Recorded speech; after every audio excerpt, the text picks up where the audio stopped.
अंग्रेजों के अत्याचार अब दिन ब दिन बढ़ रहे थे। कई स्वतंत्रता संग्राम के सेनानी देश को आजाद करने की जद्दोजहद में लगे हुए थे। उनमें से एक था जोरावर, जो एक बड़े अंग्रेज अधिकारी की मौत की सजा जेल में भुगत रहा था।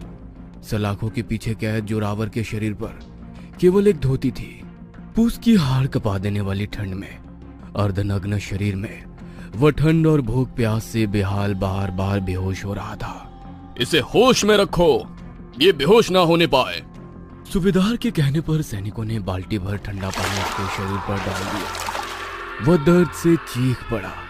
उसकी हालत पर सूबेदार ने उसकी गर्दन पकड़कर दबाई और गुस्से में बोले, इसे सिर्फ इतना ही खाना और पानी देना, ना तो ये जी पाए और ना ही मर पाए। इतना कहकर वो वहां से चले गए। आखिर इस कैदी ने ऐसा क्या गुनाह किया है कि उसकी इतनी भयानक सजा इसे मिल रही है? तुम्हें नहीं मालूम, इसने सरकार पर हमला किया और वो अब इस दुनिया में नहीं रहे। वो तो केवल एक मौत थी, चाहे मुझे मौत भी क्यों ना आ जाए। माँ भारती से गद्दारी करने वालों को सजा जोरावर जरूर देगा। जिंदा रहेगा तो ही तू किसी को मारेगा। तुझे इतनी भयानक मौत मिलेगी कि तेरी आत्मा एक पल के लिए भी इस धरती पर नहीं रुकेगी। तुम लोगों ने हिंदुस्तानियों को बहुत कमजोर समझ रखा है। ये जोरावर मर जाएगा, मगर इसकी आत्मा हिंदुस्तान के साथ धोखा करने वालों को कभी माफ नहीं करेगी। अंग्रेजों के अत्याचार के आगे जोरावर का शरीर जवाब दे गया, मगर आत्मा आज भी उसी जेल में है। देश आजाद तो हो चुका है, मगर आज भी कई लोग देश के साथ गद्दारी करते हैं। ऐसे ही गद्दारी विधायक गजेंद्र सिंह ने की है।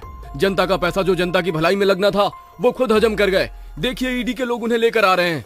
सर, आप पर जो इल्जाम लगाए गए हैं, क्या वो सच है? आपने जनता का पैसा हजम कर लिया? आप और ईडी वाले कौन होते हैं ये तय करने वाले कि मैंने जनता का पैसा खाया है? माननीय अदालत को ये तय करने दिया जाए। अदालत का जो भी फैसला होगा वो सर आंखों पर। गजेंद्र को जेल के उसी बैरिंग में रखा जाता है जहां पर कभी जोरावर को रखा गया था। ना जाने क्यों गजेंद्र को बैरिंग के भीतर जाते ही अजीब सा डर लग रहा था। उसे वहां पर किसी के होने का एहसास हो रहा था, मगर यदि वो ये बात किसी को बताता तो लोग उसे ही पागल समझते। शाम हो चली थी।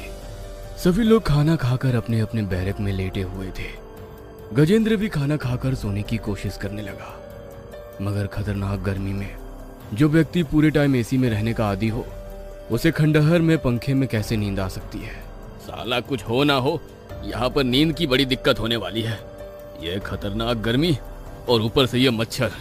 ये वकील साहब भी कह रहे हैं 2 दिन तक बेल नहीं हो सकती है। अरे 2 दिन में तो ये मच्छर मेरा पूरा खून चूस लेंगे। खुद से ही बातें करते हुए गजेंद्र ने घड़ी की तरफ देखा तो रात के 12 बज चुके थे। आसपास के बैरक में सब कैदी सो चुके थे। कुछ देर बाद गजेंद्र को तेज ठंड लगने लगी। ऐसा लग रहा था मानो वो कोल्ड स्टोरेज में खड़ा हो। ठंड से कांपते हुए उसने हवलदार को आवाज लगाई, कोई है यहाँ पर? मुझे ब्लैंकेट चाहिए।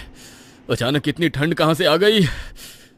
लगता है तुझे जेल में आने का सदमा लग गया है।